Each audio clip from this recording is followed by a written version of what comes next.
So welcome back, everybody.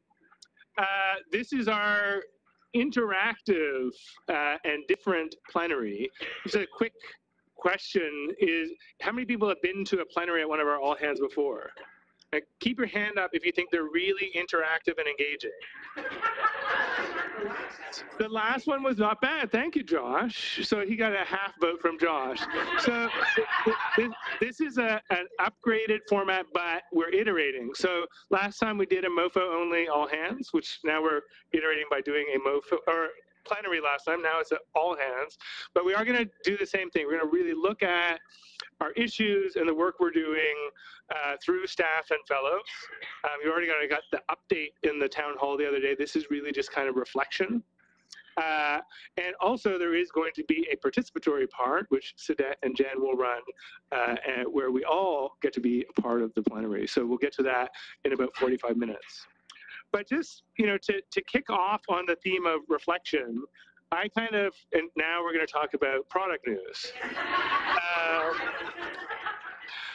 To kick off on the theme of reflection, I was sort of thinking, I have this real sense of worry and this sense of hope right now for our work.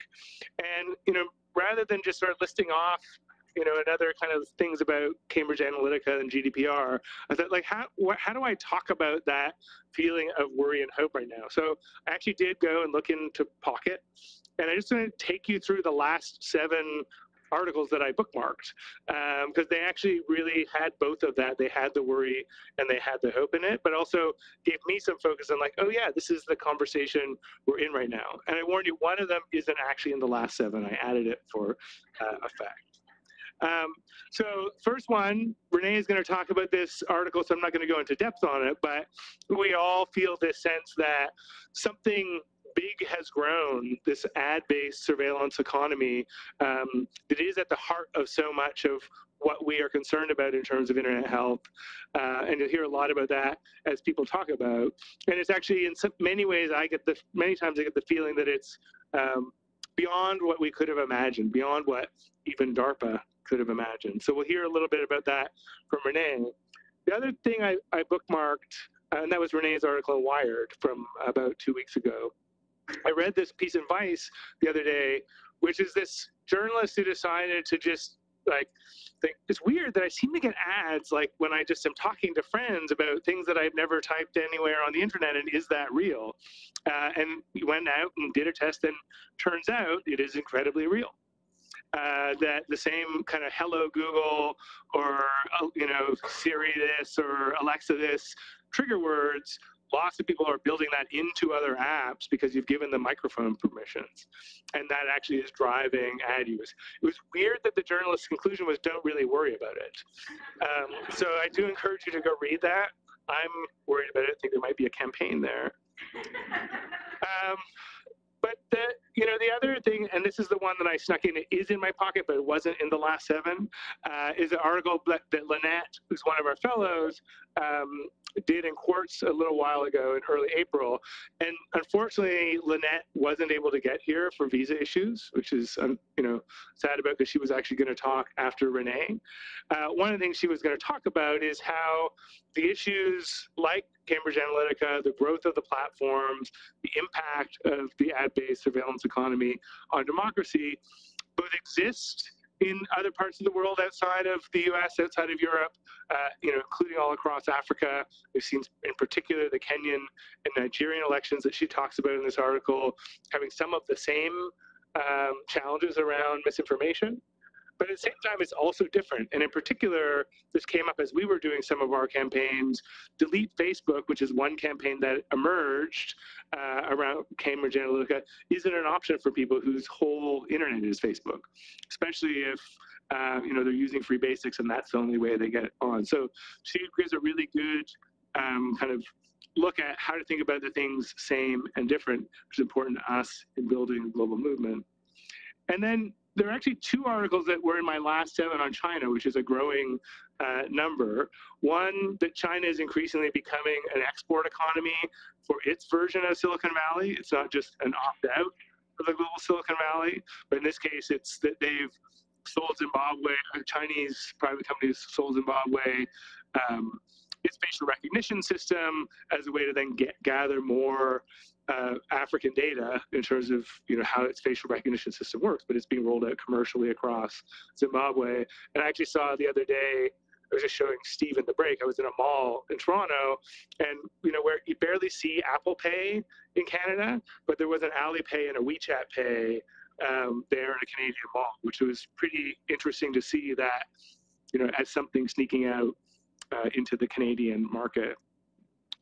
And then finally, I think most people have probably heard about or been talking about, or some people here writing about China's social credit system, which really is about literally your credit, your access to travel, many other things being driven by your reputation online. And it's, it's a real thing.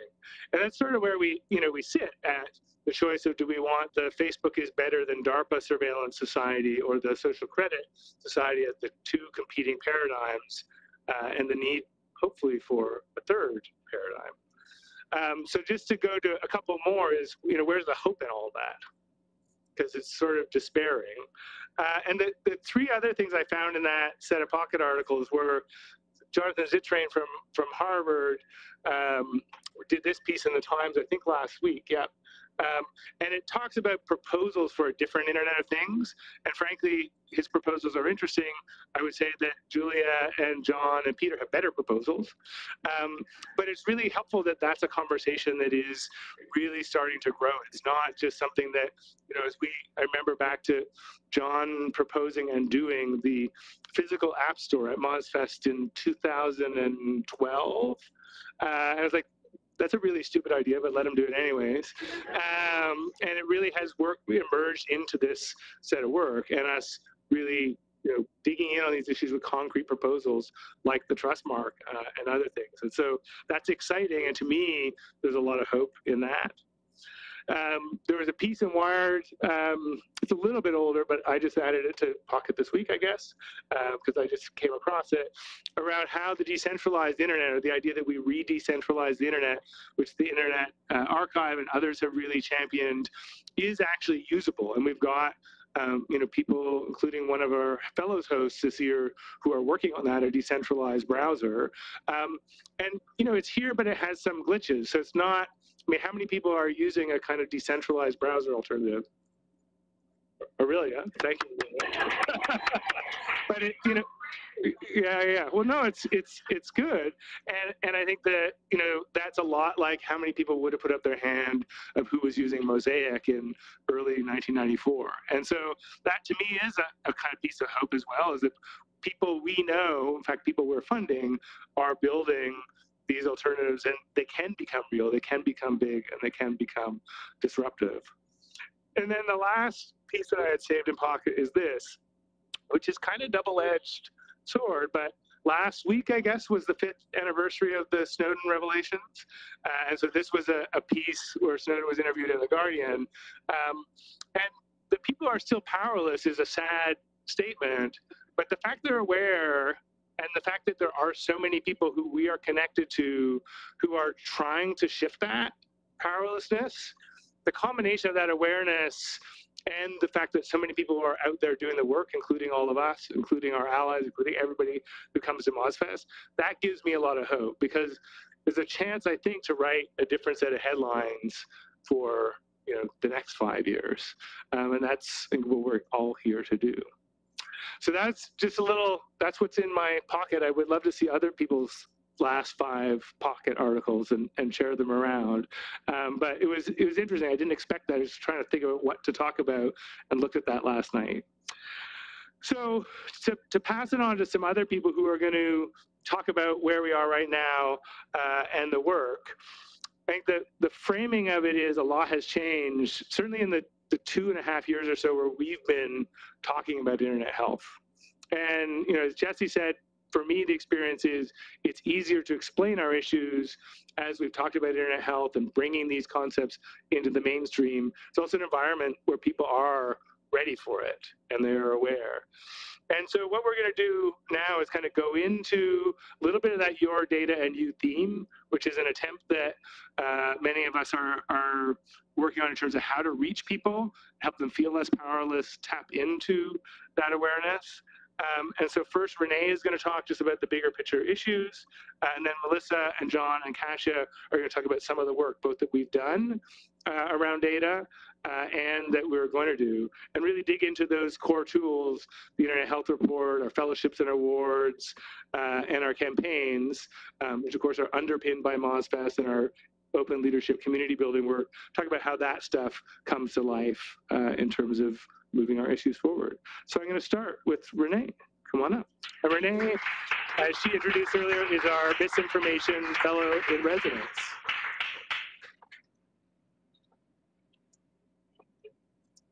All right. Hi, everybody. Good morning. I guess maybe we're in afternoon now. It's I'm on California time, so it's way early. So yeah, I'm a fellow in media, misinformation, and trust, and I'm going to walk through some of the stuff that, why I've been writing about DARPA, and maybe give some context on like my background to help make this a little bit clearer. But we're here because something is, well, I am here in part because something is wrong with the internet. And over the last, I think about 3.5 years now, I've been a disinformation researcher, which is amazing that it's a job now. So I got into it actually studying the anti-vaccine movement back in 2014, and it was like shamelessly with a policy goal, which was I wanted to get a law passed in California to eliminate vaccine opt-outs, and could not figure out where this remarkable, well-coordinated, well-funded, conspiratorial ecosystem how it had managed to propagate to the extent that it had, to the point where it had really become a policy force.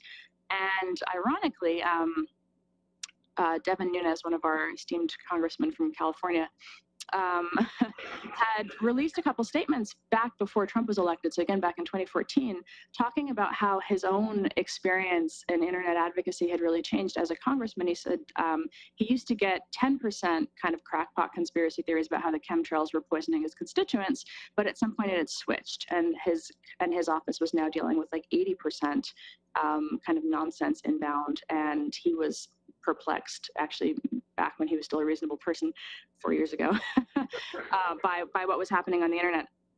So a number of us had been kind of looking at how the system had evolved, and I feel like, if we go back in time to Web 1.0 and the GeoCities days, the grand promise was that we had eliminated the gatekeepers. And at the time, we thought that this was a really fantastic thing because anyone could write exactly what was on their mind. And so it was this explosion in freedom and ideas and access to information. And now, of course, back in the decentralized days, or the early days, there was, of course, misinformation online because anybody could write anything. We could all have our own blogs and say whatever we wanted.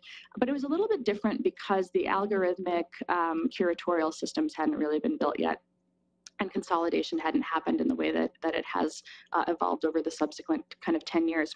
So as we study disinformation, one of the things we really look at is the structural frameworks of the social explosion and what the kind of steady proliferation of one, as each social platform became bigger, they amassed these phenomenal standing audiences, in part because they did provide, in fact, a service that many, many people wanted and enjoyed. But the kind of consolidation also meant, as we've seen, that there are these large standing audiences kind of ripe for the reaching, which has had really interesting impacts when we look at conspiratorial content, when we look at political extremism, when we look at social extremism, and the way that consolidation and those standing audiences have really contributed to radicalization. So as the platforms grew and developed a business model that turned them into attention brokers, that feedback loop where, you have all of these people on site, you have to keep them on site, so you're incentivized to do things to keep them on site, which means, I don't have to explain this to anybody in here really, but that the incentive structure was kind of fundamentally misaligned. And what we began to see was things like, for me, I had these anti-vaccine sock puppets that infiltrated anti-vaccine groups. Reason being just to understand how the dynamics were being carried out in more kind of extreme conspiratorial communities on Facebook and Twitter, how the disinformation was moving from network to network to network. So we were really looking at it as a system problem at the time. And I started seeing really interesting things like my anti-vaccine sock puppets getting referred into Pizzagate groups, long before Pizzagate was a popular story, back when Pizzagate was still a very underground conspiracy theory. So we started seeing these interesting areas where curatorial systems like search and trending and recommendation engines were actually contributing to and facilitating the increasing either degree of extremism in some types of content, or this conspiracy correlation matrix that was actually taking people and moving them from one conspiratorial community to another, entirely based on things like collaborative filtering and just recommendation engines that had been built without an eye towards looking at the downstream effects. So there was this, I think if we had to sum up the current state of social, it's that the algorithms are remarkably effective at what they do. They are so good at what they do. The platforms are providing people with exactly, are giving people exactly what they want. It's just that there's not necessarily a sense of ethics kind of built into those recommender systems. And what we've begun to see is the idea that the amassing of mass quantities of data, which people are perhaps unaware that they're providing, but they are in fact opting in and using the services, means that we have these systems where it's incredibly easy to target people. The audiences are always there, and there's not a whole lot of sophistication built into the idea of should we, can we, but should we. So how does this intersect with DARPA? So there were, I did some of the work on the counter-ISIS efforts for State Department and interfaced with DARPA as part of that project, and have had the experience of working with some of their program managers in both at conferences and just kind of creating a pipeline of ideas, creating conversations with them. And I wanted to go back to something that they managed to, there were two programs that I think are really relevant to talk about here. The one in this article was about total information awareness. Does anybody remember total information awareness? Okay.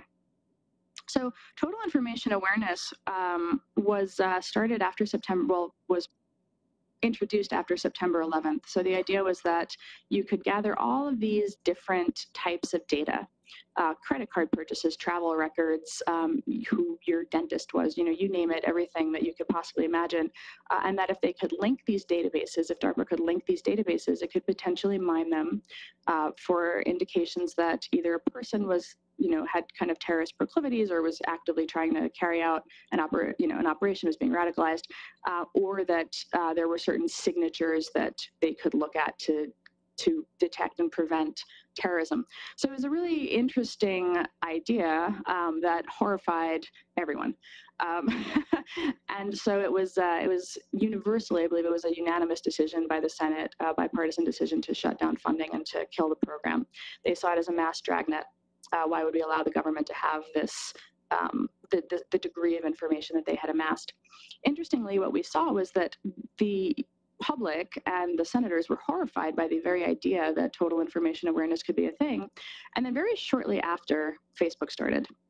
And the same, so the civil society, if you go back and read the articles from 2002, 2003 timeframe, when the push to kill total information awareness was happening, you saw the EFF, the ACLU, and Cato writing these articles about what an absolute travesty the very idea that any government entity could amass this kind of data was.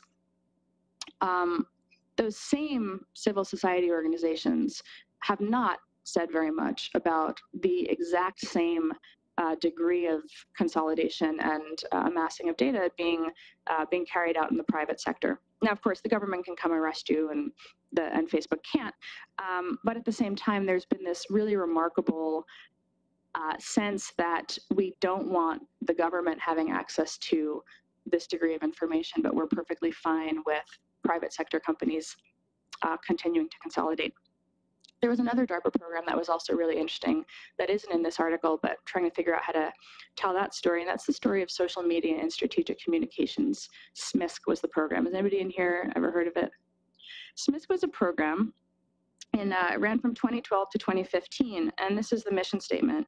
Through the program, DARPA seeks to develop tools to help identify misinformation or deception campaigns, to counter them with truthful information, reducing adversaries' ability to manipulate events. So back in 2012, as the amassing of users and manipulative content on social media began to become obvious, DARPA's mission statement is to prevent and create strategic surprise.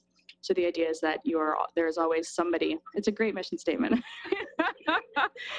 So you both are trying to prevent your adversaries from strategically surprising you in a technological capacity while also simultaneously developing the very capabilities to do that. They're very honest about what they do. I really like that.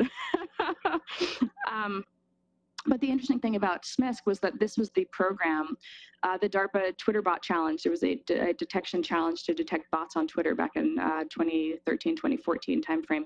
So this is a public, all of this information is open source. You can go read the papers that were produced and submitted. A lot of academics participated in the SMISC program, which again we killed in 2015, and we saw Wired and ACLU and a number of all of the popular writing at the time was this idea that we were horrified at the idea that the U.S. government was investigating the manipulation capabilities and potential for social networks. So here again we have a second instance of killing a program that actually would have been quite useful, and we are still drawing on the research that was done in that program 6 years ago now, trying to think about what's next. So the idea that I would say that the main issue right now is we have this very broken state of the internet. It has to be a combined effort to fix it, right? We have to work with government. We have to work with civil society. We have to work with technologists. So we have to galvanize a movement of technologists to work in the big tech companies as well, to be thinking about solutions. So we have, in fact, seen that, there's this perception a lot of the time you go to conferences and you hear that like government just doesn't know what it's doing. Certain parts of the government absolutely do know what they're doing. It's just that there's this weird division where the conferences are happening almost in parallel and there's very little kind of coming together. So when we talk about solutions, and that's what I think we're going to be talking about a bit of in our meetings as we go, we're still not really addressing the problem head on. So we need to be thinking about ways that we as Mozilla can step in and bridge some of these gaps. So the thing that I've been thrilled to have the opportunity to do is really work with lawmakers to try to help them understand, right now, they hear mostly from big tech lobbyists, and they're not really hearing as much from mid-sized tech or even small tech. There's no like startup lobbyists down there speaking to them about what is possible and also what is happening. So there's a real opportunity to bridge that gap in conversations with lawmakers. I think a couple of other folks are going to talk about some of the regulatory efforts, but there is a real opportunity here to translate Mozilla values into industry norms. And I think that's another piece that we're trying to figure out. Can we create a community? Can we continue to have conversations with big tech platforms?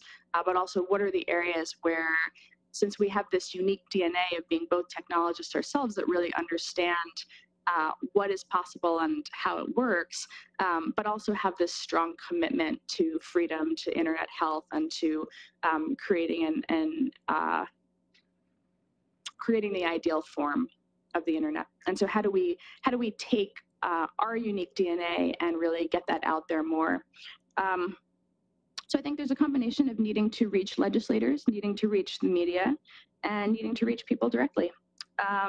This is all going to take a lot of collaboration. I'm happy to talk a little bit more about the various specifics of the kind of groups that are beginning to come together and network around it, or to talk a little bit more about the specifics of flying down to DC on Thursday morning to go meet with the Senate again. So the conversations that we're having there.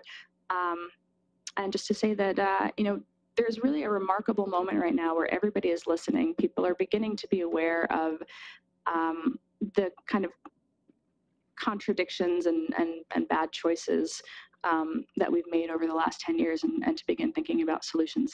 So.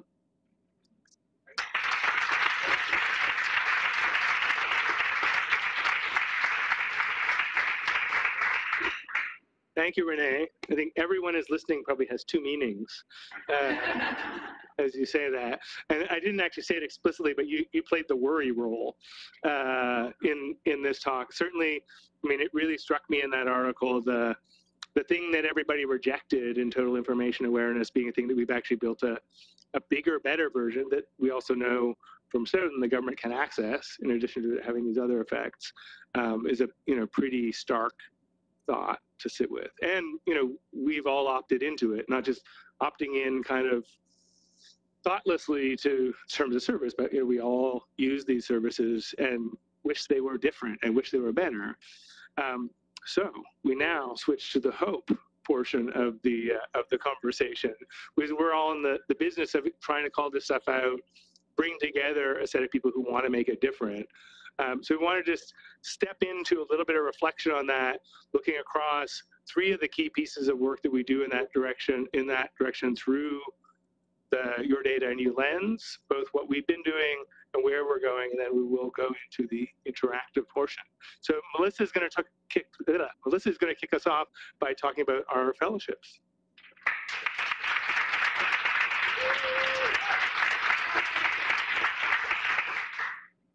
Hi, everyone.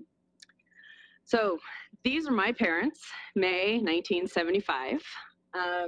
They're in Tokyo at the Imperial Gardens. You can kind of see the flowers behind my dad there.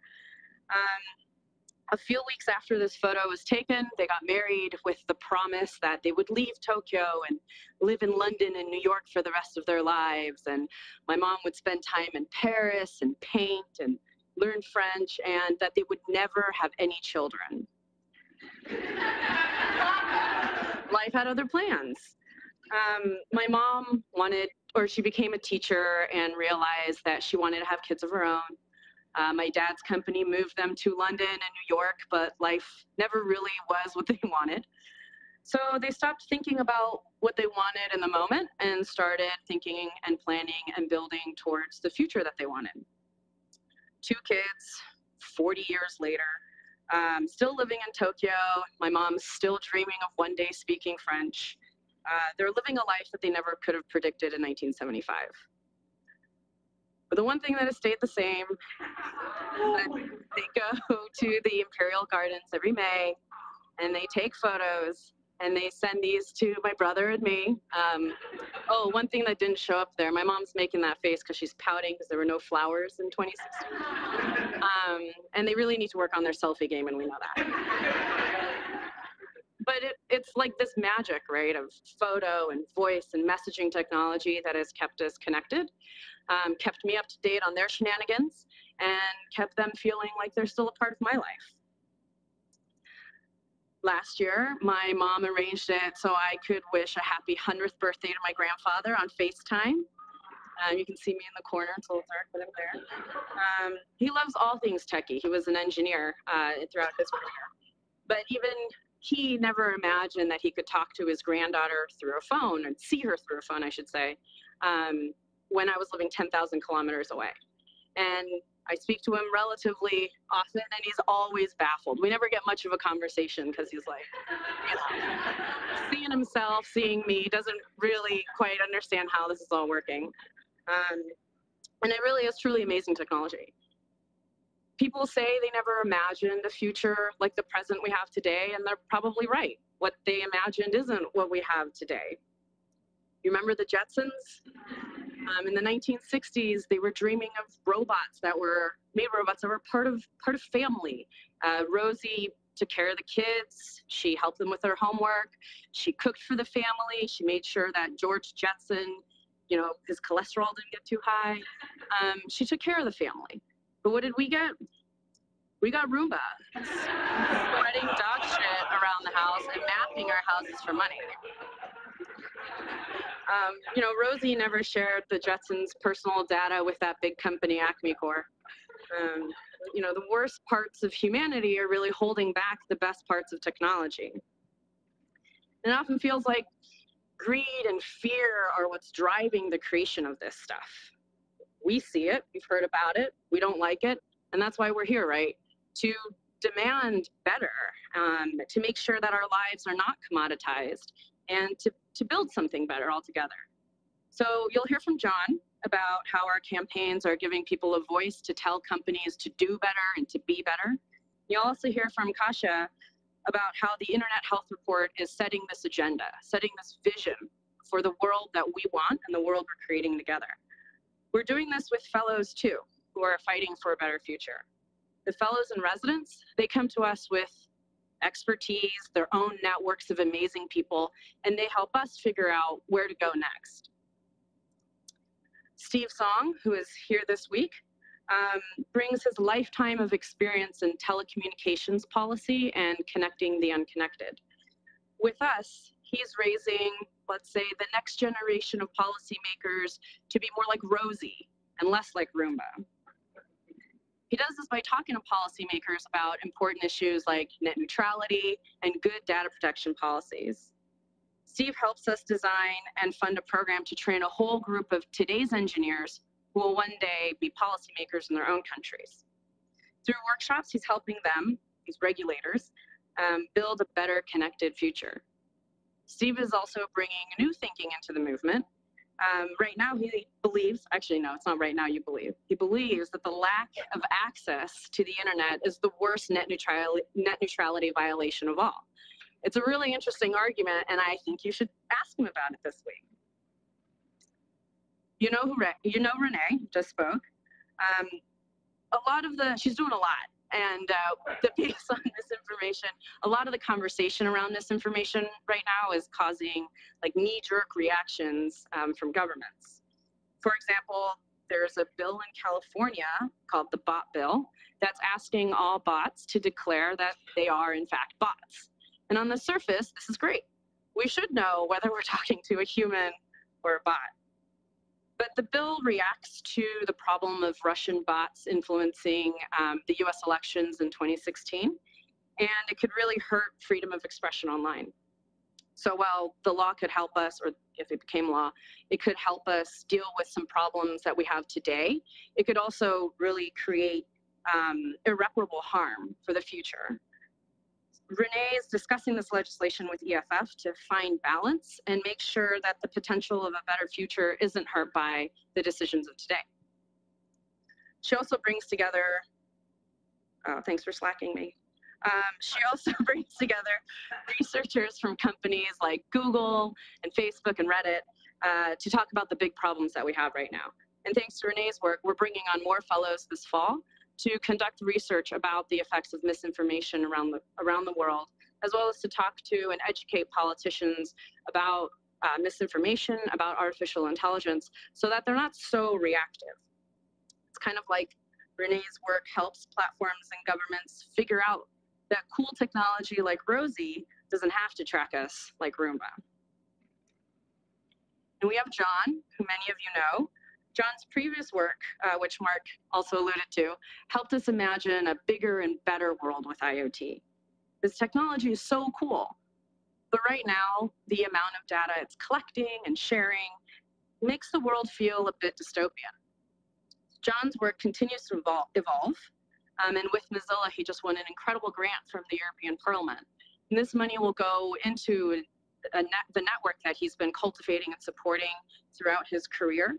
And it'll help new leaders explore local problems and find local IoT solutions that will help life with technology be better and not just better connected. John brought Julia on board, got awesome people connecting awesome people. And Julia creates stories and prototypes to imagine the world that we do want. This isn't about reacting to today's problems, but about pushing beyond what we know, what we think we know, and what we have. For example, right now, we buy a lot of gadgets, but are they really ours? Are these things we need? Do we really need Alexa to help us add toilet paper to our shopping list? Julia's imagining a future, or futures, that where we control what our things know and where our data isn't up for grabs all the time. John also brought on Peter, and his work in this space is about figuring out how to identify the good stuff and give credit where credit is due. It's also about getting people to want to build respectful technology and shape this kind of gadget-filled, data-filled world with hope and not fear. He's bringing his community of things enthusiasts to ask some difficult questions and to come up with something like a trust mark for IoT so that we know our data is in good hands. And to bring this back to the Jetsons, John, Julia, and Peter are figuring out how the next Rosies of the future can be locally or contextually relevant, and how they will respect us and our data. This is actually a photo from San Francisco, the office, if any of you have seen that. With fellows, we're trailblazing the future we want to see, right? There are other fellows out there who aren't able to join us this week, but they're doing really fantastic work. And I'm really excited to say that we're bringing on 30 more fellows, I think, this fall to shape a future that values people over profit and that puts the personal in personal data, or that respects the personal. They might put it in there too. So I want to call out the amazing work that Amy, Anne-Marie, Aurelia, Brett, Corey, Rizwan, and Steph have done to make this all possible.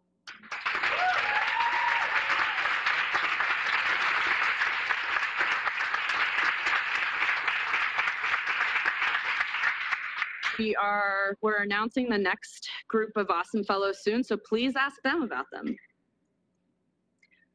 So to be clear, I'm not saying that Rosie and the Jetsons is the future we want, right? There are a lot of problems with this 1960s future society, racial diversity being one of them.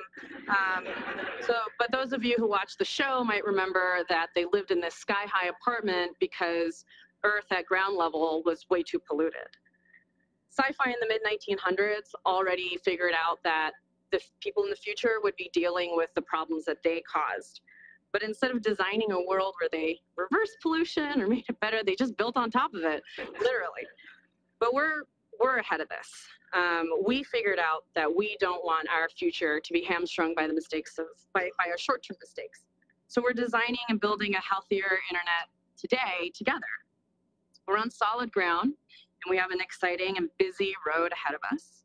So this week, I'd love for each of you to talk to someone you don't know, might be a new team member, might be a fellow, and share your visions of the future.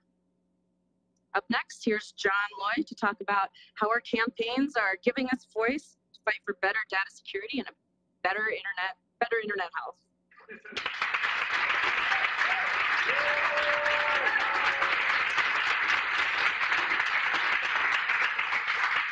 Thanks, Melissa. So I'm going to start by talking about Facebook. Back in March, a Canadian, Christopher Wiley, came out with a pretty astonishing revelation. And I think for many of us, it wasn't super surprising, but it has really brought data to the fore, and that's Facebook allowed a private company, Cambridge Analytica, to use the data of 50 million people to influence an election campaign without their knowledge or consent. For us, within 12 hours of this news breaking, the campaigns team had consulted with people all over MoCo and MoFo. It was pretty far and wide. We had that advocacy team, policy, tech, legal, compliance. We were all trying to figure out exactly what had happened and really how to make things right. Lots of different asks came out from different groups at the time. And within 48 hours, we'd managed to mobilize nearly 60,000 people to ask Facebook to clarify to its users exactly how their data was going to be used. Within just a few hours of that, we were actually talking to Facebook directly. And 20,000 more people had signed on in the meantime. And just a few days after that, Facebook, one of the biggest companies in the whole world, changed its default settings. And that was because of us.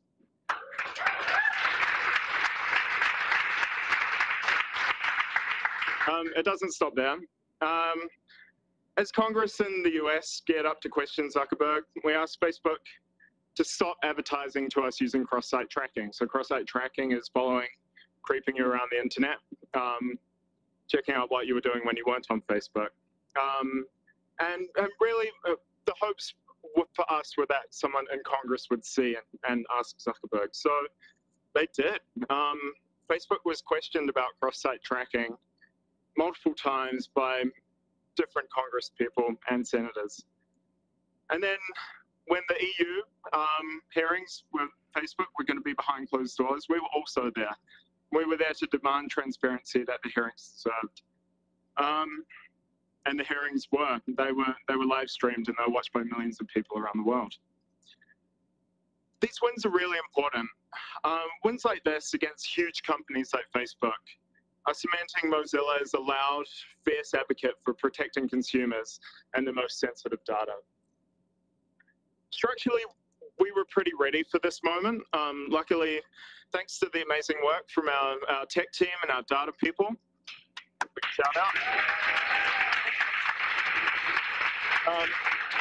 We're able to really spring into action and test what had been resonating with people on the Mozilla list.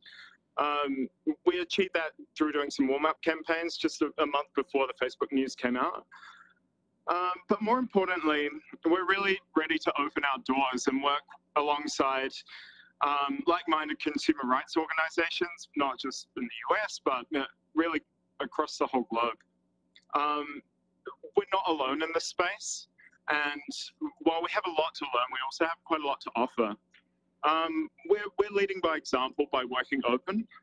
We let partners know the ins and outs of our campaigns, and we share our resources. And what we're finding is we're seeing the same in return. We're finding that through working together, everybody is winning, and sometimes we actually end up winning before we even want to win. So Cloud Pets. It's a toy also known as Spyware you can hug. It's a cuddly toy. It records audio and video. It's been described as super hackable, and really it's the insecure toy of our nightmares. And hopefully not an indication of things to come. But a campaign spearheaded by Sarah and led by Mozilla saw a coalition of organizations signing on to an open letter demanding that Amazon, Target, and Walmart, three of the world's biggest retailers, drop Cloud Pets from their shelves.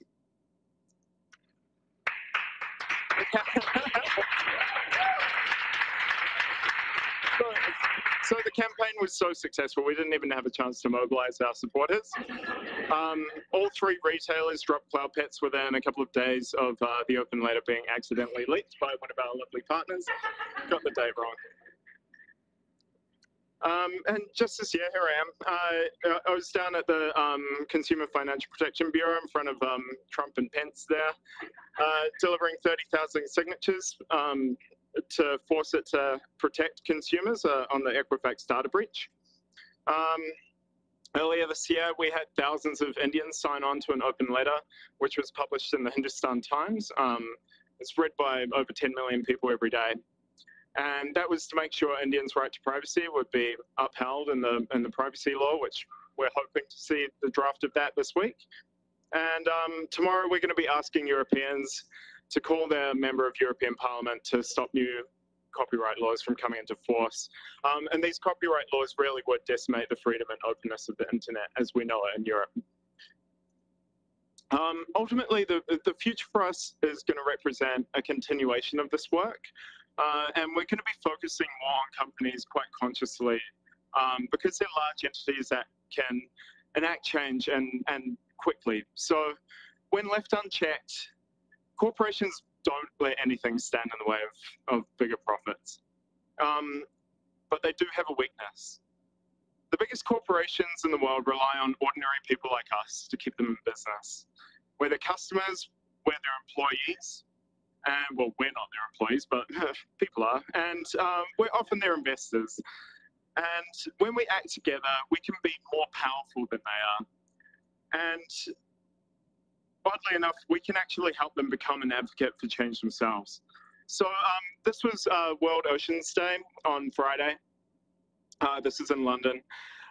It's a billboard. It's a Corona billboard. And that big wave is plastic that's been sucked out of the sea, turned into an installation in front of this. And this was entirely paid for by Corona. Who would have thought that a beer company would become an advocate for keeping our oceans healthy? But it's pretty amazing that Corona is now like leading the fight to rid the ocean of plastic.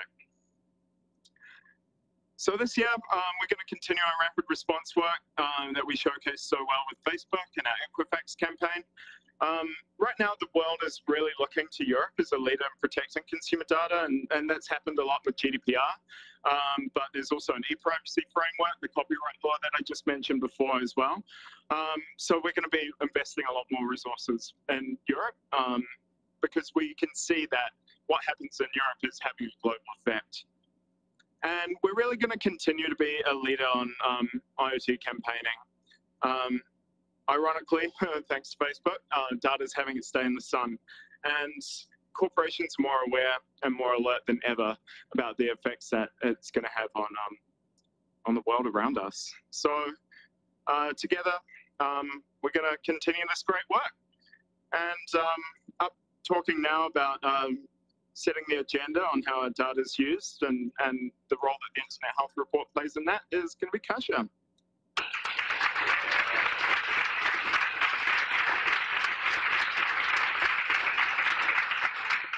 Hi, my name is Kasia, and it's 5 p.m. for me.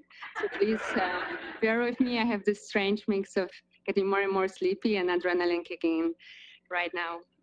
So I'm going to start with an interactive question.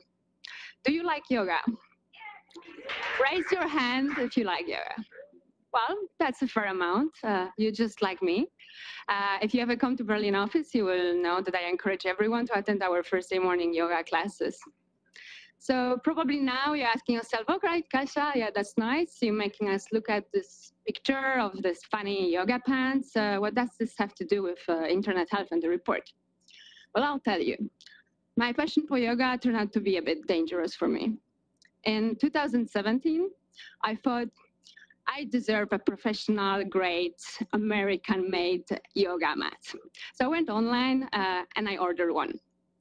It was shipped and it was great. But to my surprise, a couple of months later, and just a couple of weeks before we published the report, I received by mail to my Berlin address a letter that informed me about the security breach at the online company where I bought my yoga mat, and that my credit card data, including the security code, a detail that shouldn't have been stored in the first place, was leaked. And I should probably call my bank. That was the only advice I got. So I was pretty upset, of course. I called my bank and my money was saved. But this made me think. This made me think how many other people received this kind of letters recently, or even worse, how many breaches were there and no letters were sent? Do we want to live in a world when we give up who we are and what we like just because we worried that somebody there was maybe sloppy about data security? It also made me think about how, over the course of the last years, I stopped sharing more and more my personal details with my friends over social networks, and how torn I was when I wanted to buy a fitness tracker. I don't feel I can be myself anymore online these days. And, well, this is a problem, because internet is our environment now. Whether it's healthy or not affects our happiness, our pocketbooks, democracies, and economies. And this is exactly this kind of human issues that we pay attention in the Internet Health Report. We want to connect the everyday issues that affect us, that the made this life of, with the abstract issues of decentralization and privacy.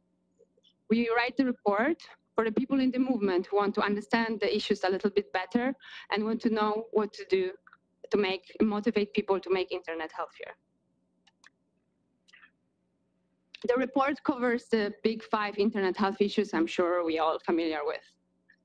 They all overlap in different ways, but personal data is what cuts really across all of them. We always talk about being private, about knowing what's happening to our data. In the core business model, just as Renee told us before, of the internet relies on personal data and of knowing everything about everyone, of repackaging the data and selling it again.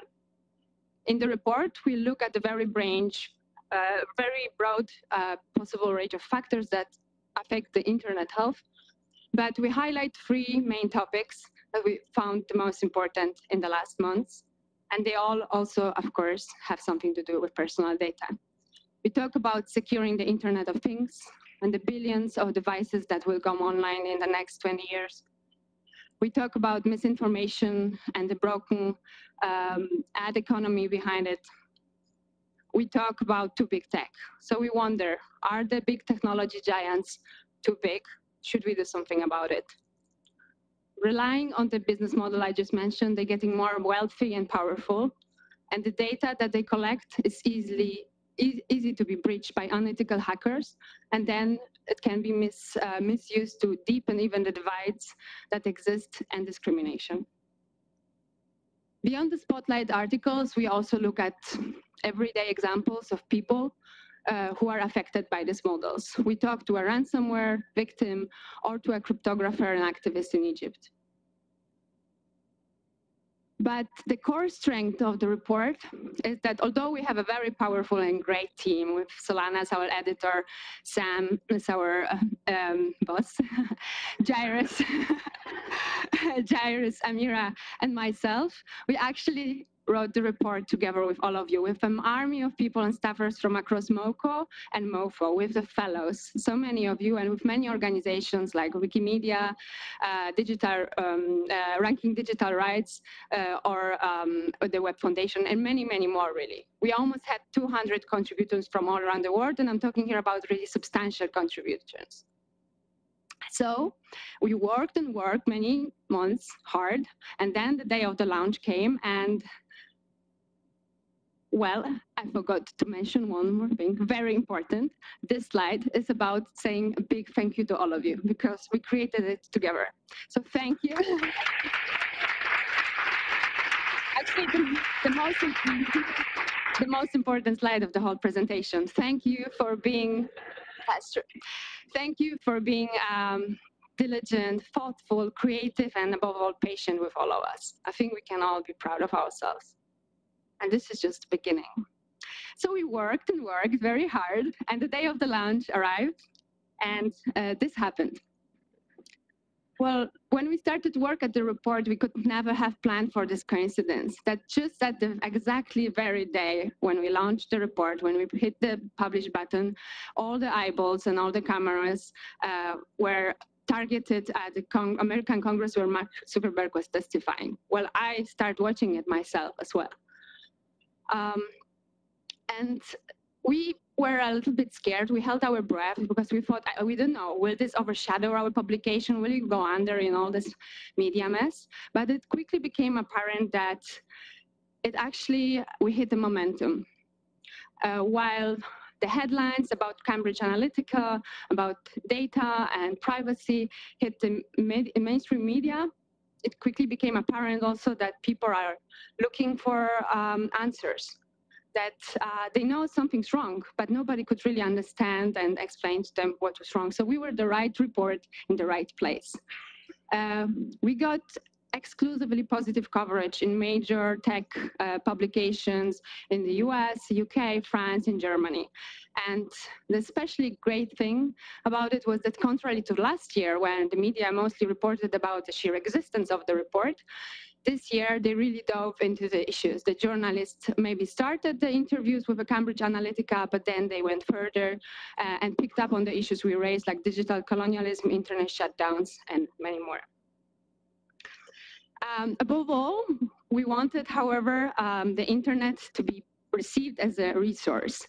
It was published under a free license, so it can be taken, it can be copied, remixed, translated, and this is exactly what happened. And it happened all over the world. And this is mainly thanks to the fantastic work by Amira and Jairus, who came up with a great engagement plan and worked with many of you also to produce materials in many languages. So this is only 2 months after publication, and we had around 40 actions by the community taken towards the report, related to the report, as you can see, all over the world, really, in 16 different countries. So there were Medium articles being written. We had partnership, we received partnership requests. We went on so many events, the RightsCon, Republica, Creative Commons, PDF in Central Eastern Europe, and so on. There were dozens of community events being organized. Parts of the report were even translated voluntarily into Portuguese, not to mention all the materials. And of course, we started counting, because we all know KPIs are important. So right now we are at more than 70 press mentions, more than 80,000 unique visitors, more than 10,000 PDF downloads, and many, many roadshow events, and many are still to come. So what's next?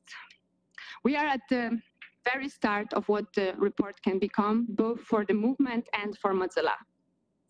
And your everyday work is part of this vision.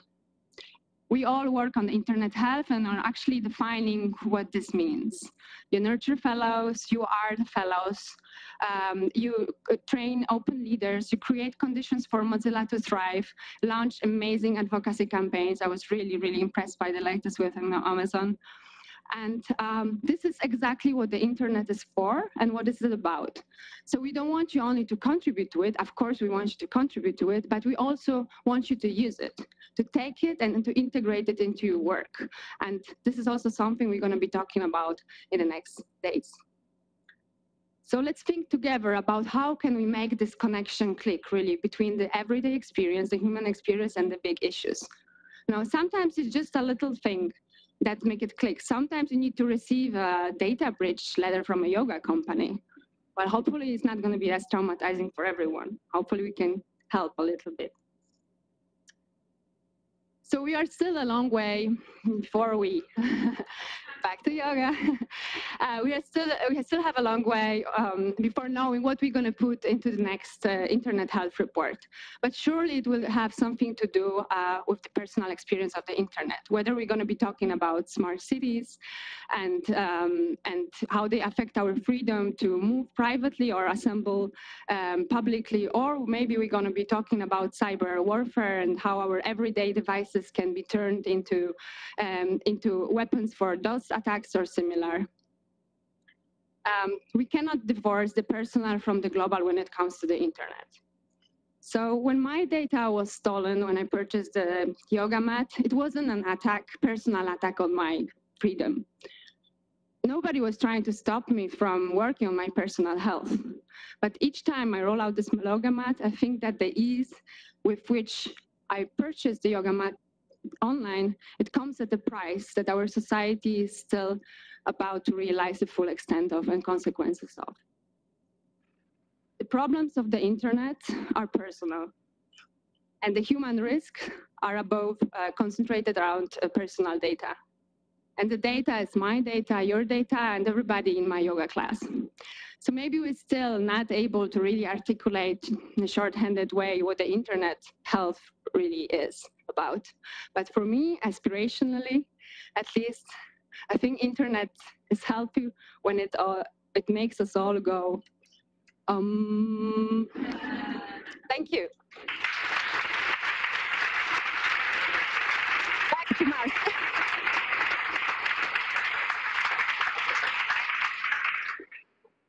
Maybe just one more round of applause for Kasia, John, Melissa, and Renee. That's been an amazing job. And of course, you know, everyone in this room could get up and tell a story, as we're all contributing to that and an even bigger set of things. And hopefully this week is really about us all sharing those stories. Just a quick poll before we move into the interactive participatory part of the plenary. How many people learned something in that last 4 sets of things? And so good, that was the point. I certainly learned a bunch. There's many things in there that I didn't know before I saw those talks last week, and then kind of even more details today. One of the questions I asked at the same time at the end of the plenary in Austin was, and I'm not asking this now, how many people want to have more conversations about stuff like this, you know, as a part of our everyday work? So the question I do want to ask is, how many people feel we are having more conversations about the stuff we just heard about as a part of our everyday work? So that's an interesting thing I would throw out and seed in the conversation. About half of us, I think it energizes us and makes the work deeper, whether we're building a website or designing a campaign or writing the terms of service or raising money. Everybody here is a part of doing that. And really one of the key things is for us to be talking about that and connect it to the personal, as Kasia said at the end. So that's what we're going to do now.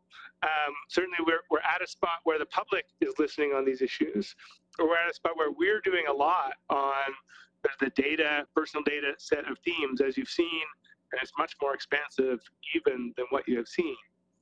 But what we want to do now is look at something we needed to do both externally, but has to start here, which is get out of our heads a little bit. These are big, really, really big global issues, but also big intellectual issues, problems to solve, puzzles to solve.